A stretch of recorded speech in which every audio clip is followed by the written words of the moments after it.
little bit closer. Got my ball joints up and lowers ordered. My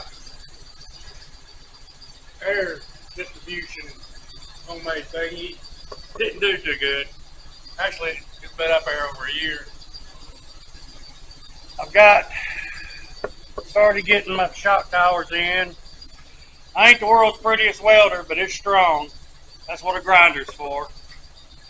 So today I'm gonna get up under here, get my underside welded, ground on both sides, knock my lower ball joints off down here, get the wheels pulled out of the way, get this back under,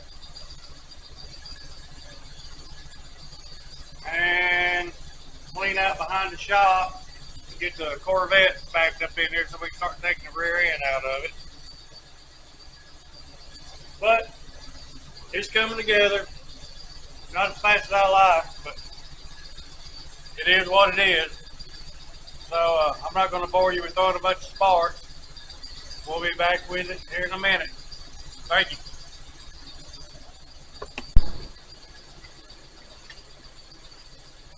Well, got my son. He's down there getting ready to pull this old nasty interior out.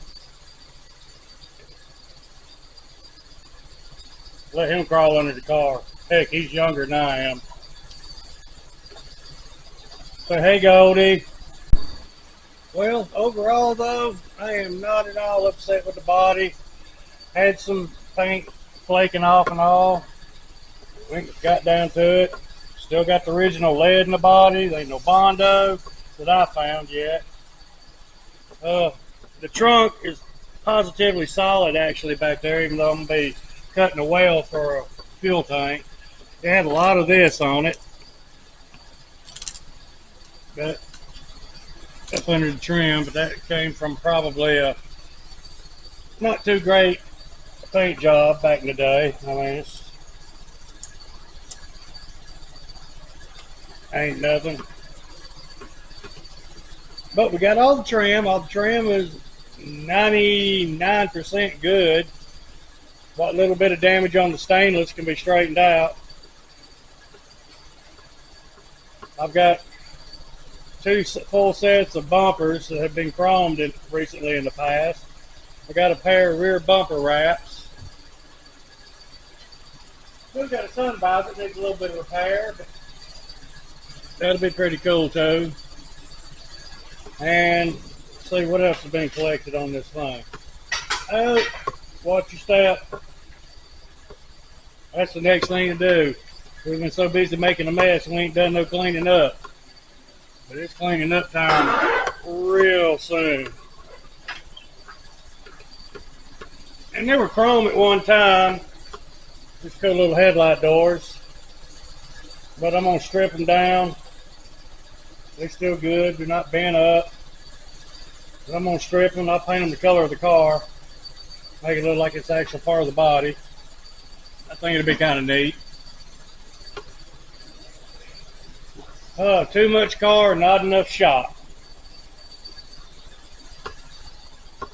Alright.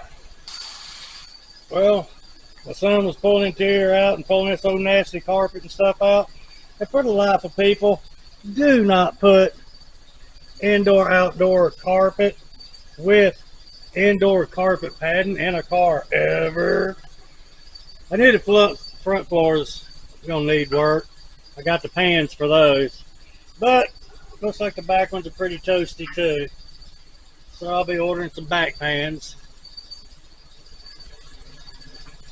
Yeah, like everything, you got to break a few eggs to make a cake, omelet, or whatever else you want to munch on. Wait a minute, I am being interrupted. Yes, interruptor. Hello, folks. What you think of the car? Looks like a lot of work. It's a lot of work. It is a lot of work? It doesn't have to look like it, it is. Ah. Let me tell you now, I'm glad we pulled them seats out, because not only did they look bad, they felt even worse. Oh, the pillow plush was the thing back in the day. Well, got pretty much all my welding done to the support parts. It ain't pretty-ish, but that's what the grinder's for. Got to get my ball joints. They should be in this week. I'll go ahead and check on getting some rear floor pans ordered. My budget's turning into the $10 million man car. But that's the way it goes.